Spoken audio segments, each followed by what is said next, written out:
Assalamualaikum warahmatullahi wabarakatuh. Kami dari kelompok 4 akan mempresentasikan tentang peran Indonesia dalam perdamaian dunia yang beranggotakan saya sendiri, Anggita Sukmajati, beserta rekan-rekan saya bernama Salsabila Suci, Francisca N. G. Purba, Iksanuddin Nur Santosa, Anis Aprilia, Muhammad Rafi, Nisrina Nadifah, M. Munam Syaiful Huda, Desi Nur Fitriana, Raka Anggara, Askia Riadatul Ais, Lita Lianti, Winda Puji, Putri Dwi, dan Datuk Muhammad Haidir. Untuk slide selanjutnya akan dipresentasikan oleh rekan saya bernama Salsabila Suci. Silahkan Mbak Salsa.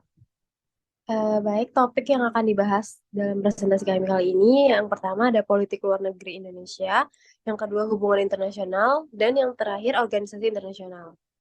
Next.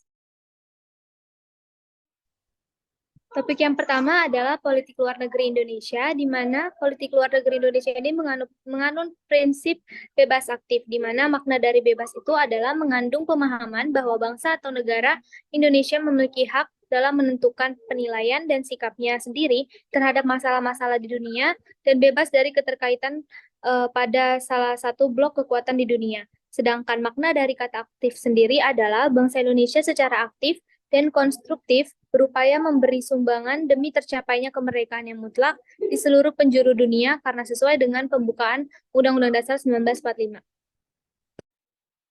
Selanjutnya, program utama politik luar negeri dalam upaya perdamaian dunia, yaitu yang pertama, pemantapan politik luar negeri Indonesia dan optimalisasi diplomasi Indonesia.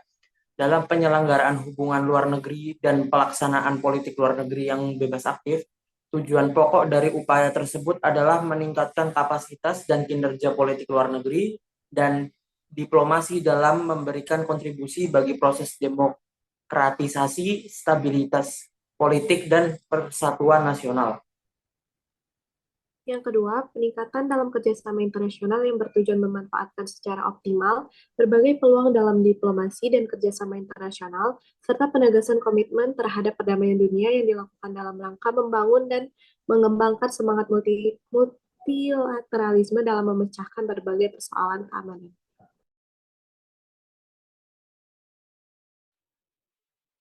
Selanjutnya adalah hubungan internasional dalam upaya perdamaian dunia. Untuk menjaga kelangsungan hidup serta mempertahankan kemerdekaannya, suatu negara tersebut membutuhkan dukungan dari negara lain. Dengan demikian, untuk memperoleh dukungan tersebut, suatu negara harus melakukan hubungan dan kerjasama yang baik dengan negara lain untuk tercapainya perdamaian dunia. Selanjutnya, membangun persaudaraan segala bangsa sebagai pelaksanaan cita-cita yang tersimpul di dalam Pancasila, pembukaan UUD 1945, dan filsafat negara kita. Lalu, membangun perdamaian internasional sebab hanya dalam keadaan damai, bangsa Indonesia mampu membangun dan mendapatkan syarat-syarat yang diperlukan untuk memperbesar kemakmuran rakyat. Menjalin hubungan yang kondusif antara Republik Indonesia dan dunia internasional, terlebih lagi dengan negara-negara Asia dan Afrika atas dasar bekerja sama membentuk suatu dunia baru yang damai dan bersih dari kolonialisme dan imperialisme menuju perdamaian dunia yang sempurna. Selanjutnya, Peran Indonesia dalam menciptakan perdamaian dunia melalui organisasi internasional. Peran Indonesia dalam PBB yang pertama, terdaftar lembaga di bawah naungan PBB, misalnya bergabung dengan ECOSOC, ILO, dan FAO. Lalu terpilihnya Adam Malik sebagai Ketua Sidang Majelis Umum PBB pada tahun 1974. Lalu ada mengirimkan pasukan Garuda untuk misi perdamaian dunia di negara berkonflik. Selanjutnya terpilihnya Indonesia sebagai anggota tidak tetap DKPBB periode 1974 sampai 1975. Kemudian terpilihnya untuk kedua kalinya menjadi anggota tidak tetap DKPBB untuk periode 1995 sampai 1996. Dan terakhir menjadi anggota Dewan HAM PBB pada tahun 2006 dan 2007 sampai 2010.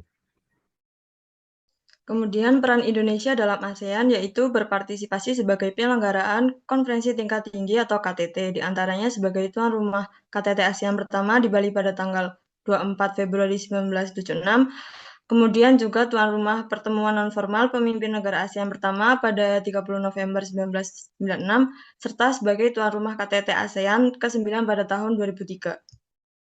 Yang selanjutnya yaitu peran Indonesia dalam ASEAN, yaitu terdapat 3 tokoh Indonesia yang pernah menjabat sebagai Sekretaris Jenderal ASEAN, yaitu H.R. Darsono pada tahun 1977 sampai 1978, lalu ada Umar Jadi Nyoto Wiono tahun 1978 sampai 1979, dan yang ketiga yaitu ada Rusli Nur, yaitu menjabat dalam tahun 1989 sampai 1992.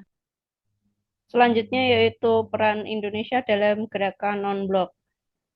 Sebagai salah satu negara pendiri GNP, Indonesia ditunjuk sebagai pemimpin gerakan non-blok pada periode tahun 1992 sampai 1995, yang mana GNB ini terbentuk melalui konferensi tingkat tinggi di Belgrade, Yugoslavia pada 1 sampai 6 September 1961. Dalam kurun waktu 3 tahun dipimpin Indonesia, GNB berhasil menunjukkan peran yang penting dalam percaturan politik global. Lewat Jakarta Message, Indonesia memberi corak baru pada pergerakan ini dengan meletakkan titik berat kerjasama pada pembangunan ekonomi. Meskipun demikian, politik dan keamanan negara-negara sekitar tetap menjadi perhatian. Dengan kontribusi positif selama ini, Indonesia dipercaya untuk turut menyelesaikan berbagai konflik regional, antara lain konflik berdarah di Kamboja, gerakan separatis Moro di Filipina, dan sengketa di Laut Cina Selatan. Baik, untuk kesimpulannya, kemudian politik luar negeri Indonesia itu menganut prinsip bebas aktif, di mana kemudian sebagai program utama dari politik luar negeri dalam upaya perdamaian dunianya adalah dengan pemantapan politik luar negeri Indonesia, kemudian optimalisasi dan peningkatan dalam hal kerjasama internasional. Selanjutnya, hubungan internasional dalam upaya perdamaian dunia dalam hal ini itu dilakukan untuk menjaga kelangsungan hidup serta mempertahankan kemerdekaan Indonesia.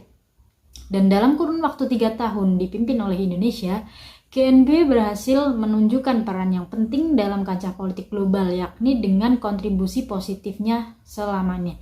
Kemudian Indonesia pada akhirnya juga banyak dipercaya untuk turut menyelesaikan berbagai konflik di ranah regional. Demikian presentasi dari kelompok kami, kurang lebihnya mohon maaf. Wassalamualaikum warahmatullahi wabarakatuh.